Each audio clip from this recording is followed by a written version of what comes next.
Hola, buen día, buenas tardes o buenas noches. Estamos acá en un nuevo encuentro, un nuevo espacio de microdiálogos en línea, de Nuevación. Esta vez, bueno, para conversar con Silvia Glosser a partir del documental El exilio de los músicos, ¿no? De Iván Cherkovsky, que está basado en la investigación de Silvia, ¿no? De Silvia Glosser, que es doctora en Historia y Teoría de las Artes de la Universidad de Buenos Aires, musicóloga, entre otras cosas, ¿no? De una larga carrera de investigación y de trabajo académico y en la música. Y bueno, y este documental, El exilio de los músicos, trabaja sobre un tema que tiene que ver con el exilio de músicos que entre 1933 y 1945, de músicos que escapan del nazismo para venir a Argentina, ¿no? Donde de alguna manera reorganizaron sus carreras, ¿no? Silvia investigó cada detalle de sus vidas, ¿no? Para publicar su tesis de doctorado, ¿no? Y terminado el trabajo, organizó un concierto en homenaje en el que participaron hijos y discípulos de los músicos exiliados, ¿no? Y bueno, ahora están presentando este documental, ¿no? Que ya se presentó en varios lugares, ¿no? En el Festival de Cine Judío Argentina 2024, en Miami, Festival de Miami, en Boca Ratón, en Uruguay, ¿no? Punta del Este, y bueno, y el 10 de abril se estrena en el Cine Pumón, ¿no? Así que bueno, vamos a conversar un ratito con Silvia a partir de esto, y bueno, bienvenida a este espacio, Silvia. Bueno, muchísimas gracias por la invitación. Sí, efectivamente, gracias por también la introducción a todo mi trabajo en particular y el que hicimos junto con Iván Cherkovsky, ¿no? Que como bien dijiste es el que dirigió este documental. Exactamente. Una propuesta que alcancé hace un tiempo, digamos, yo lo conocía a Iván del círculo académico, porque Iván también es antropólogo. Entonces un día le dije, ¿no te gustaría hacer un documental con mi trabajo de tesis? Él lo conocía, me dijo, bueno, espera que vuelva a leer el libro, Melodías del Destierro, y a los pocos días me llamó y me dijo, bueno, vamos para adelante con la idea. Qué bueno. Contame, contame a mí y a la audiencia de Innovación, ¿qué te llevó a investigar la vida de los músicos exiliados del nazismo en la Argentina? ¿Cuál fue la motivación inicial, digamos? Mira, en principio sabía que quería que mi tema de doctorado estuviera ligado, por supuesto, a la música y a la judeidad. Lo que pasa es que el campo es enorme.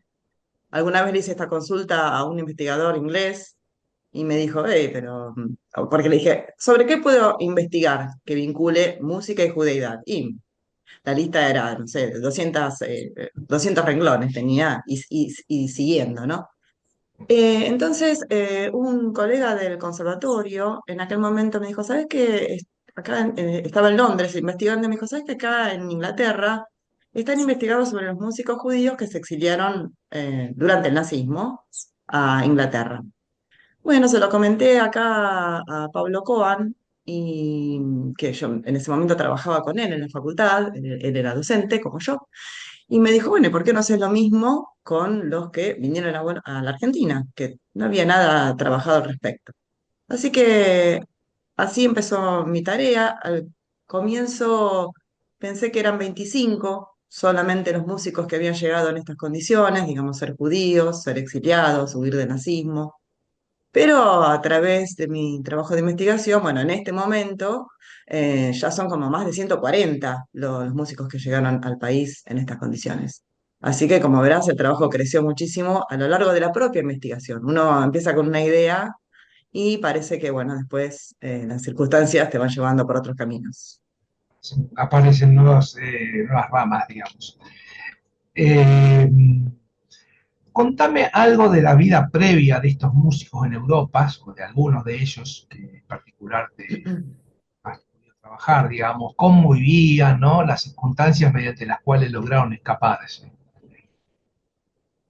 Mira, la mayoría de ellos, digo la mayoría porque solamente un puñado de 10 eran niños o adolescentes. que ya eran músicos, pero bueno, a los 14 años todavía no tenían una carrera desarrollada, pero sí ya eran músicos, ya estudiaban o en el seno familiar o ya habían ingresado a algún conservatorio.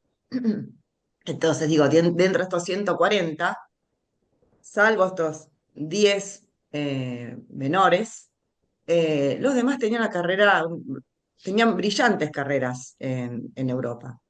La mayoría de ellos quiero aclarar que vienen desde Alemania o de Austria, aunque no todos eran ni alemanes ni austríacos. Por ejemplo, estoy pensando en el caso de Giorgio Andriani. eh, Él había nacido en Varsovia y su carrera, por ejemplo, la había desarrollado muchísimo en la República Checa. O sea, eran también músicos, como todo, bueno, que frecuente entre los músicos itinerantes, ¿no? Em, entonces, los principales teatros de Alemania, digamos, de Berlín, de Dresden, en Austria, de Viena, en Francia, en Inglaterra, los principales teatros de ópera, de opereta, las salas de cine, todos habían escuchado su música. Estos tipos eran o compositores o instrumentistas o ambas cosas, o bueno, hay también una cantidad de cantantes. Así que bueno, en sus carreras eran prolíficas y además habían estudiado en importantísimas escuelas de música, academias, conservatorios, con grandes maestros de aquellos tiempos. Entonces, bueno, justamente por eso era rico también este trabajo de investigación, porque quienes vinieron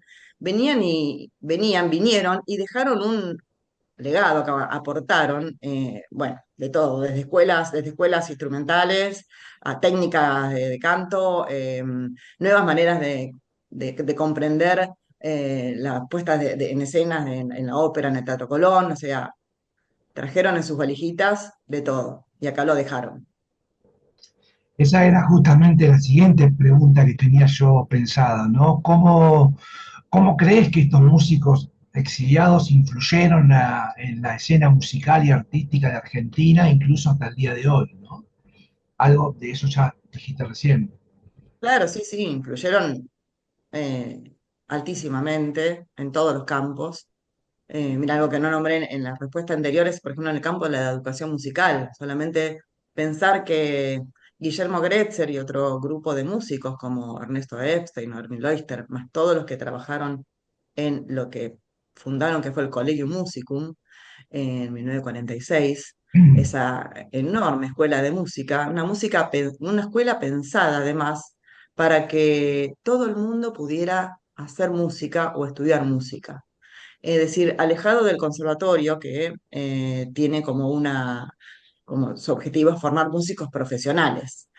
El Collegium Musicum estaba abierto a todo público. Luego, así todo, de ese Collegium han salido altísimos profesionales. Solamente estoy pensando recuerdo uno en este momento que me viene a la cabeza, Alejandro Lerner, por ejemplo, pasó por sus filas. Entonces, em, esta nueva manera de comprender la música, de enseñar la música, de abrir el campo musical a todo público, también vino de la mano de ellos.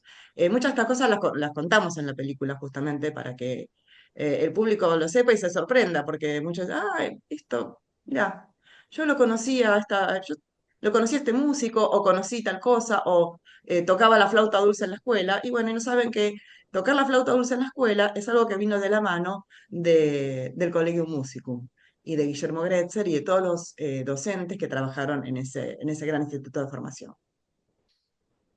Eh, ¿Podrías contarnos sobre algunos de los materiales de archivo más sorprendentes o reveladores que encontraste durante tu investigación? Pero mira, no voy a hablar en pasado porque mi investigación sigue, ¿sabes? Por más que yo ya terminé mi tesis, escribí el libro y está el documental, sigo trabajando sobre el tema porque siguen apareciendo cosas, siguen apareciendo músicos, em, familiares, ¿no? De los músicos que me aportan materiales. Para mí, como musicóloga y como música que soy, lo más hermoso de encontrar en un archivo son las partituras, que muchas veces no están disponibles ni en bibliotecas, ni en otros archivos que no sean archivos familiares. Y tal vez muchas de esa obra no quedó grabada, y a veces hasta sabemos que se ha interpretado, pero bueno, no quedó grabación del objeto. Y entonces lo que me ha pasado últimamente, porque me estoy dedicando más profundamente a eso, es a encontrar partituras. Lo último lo que tengo acá en manos, digamos, si querés te cuento lo que estoy en este momento trabajando, son, bueno, la familia de Víctor Schlichter. Yo tuve la enorme suerte de conocer a sus hijos, a sus dos hijos, Andrés y Tomás.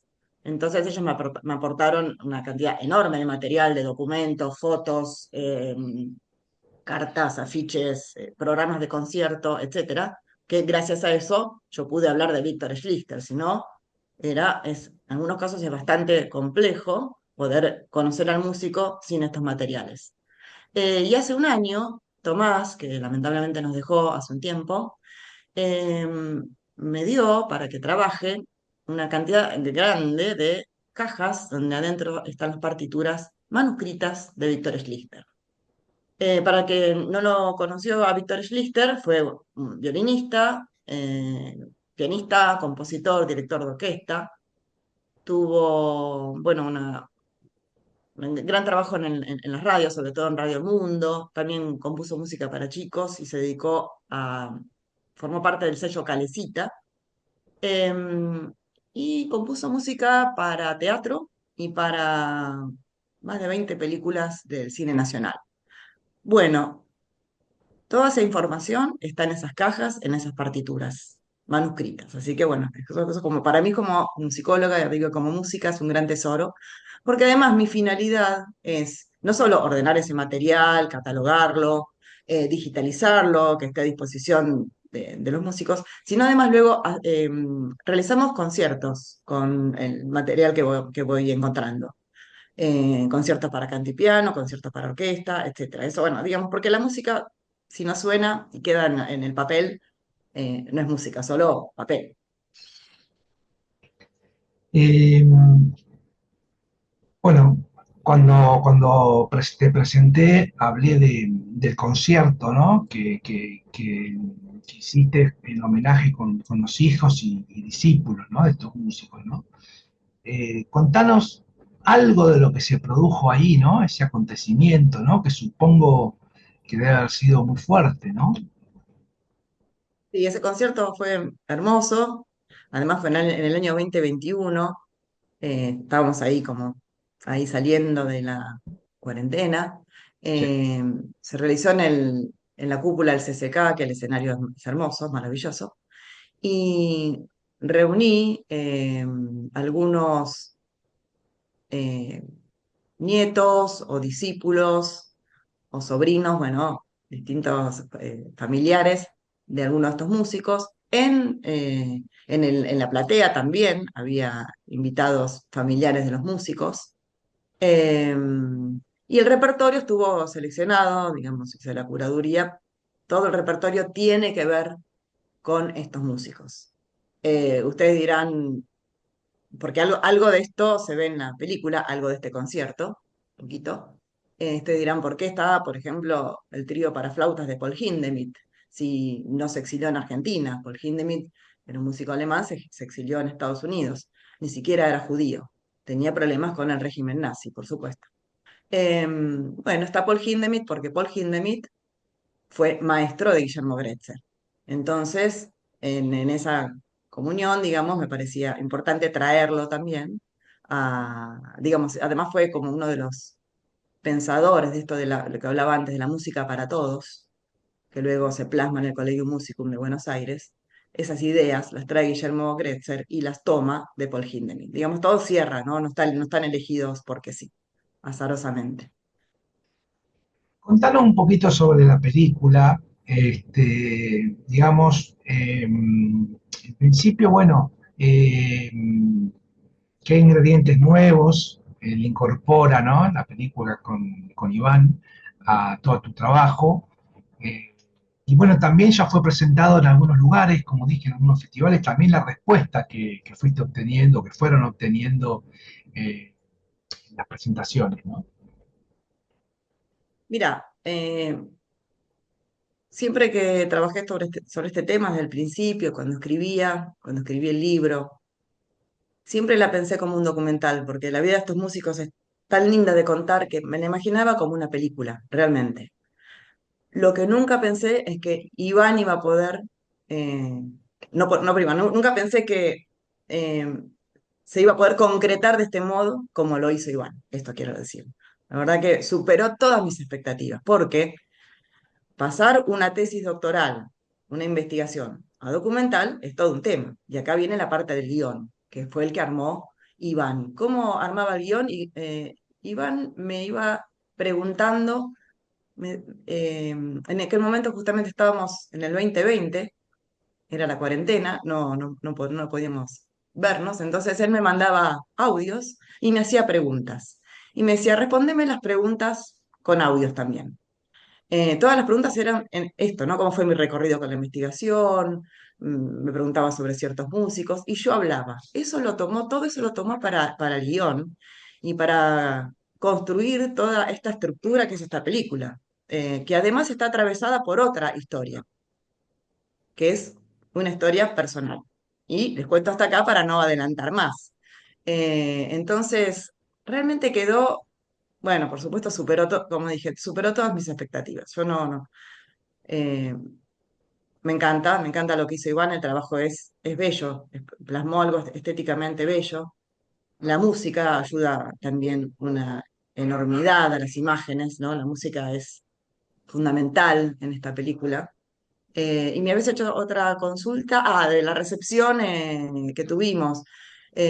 También nos sorprendió. Mirá, lo primero fue acá en Buenos Aires en noviembre, en el Festival de Cine Judío.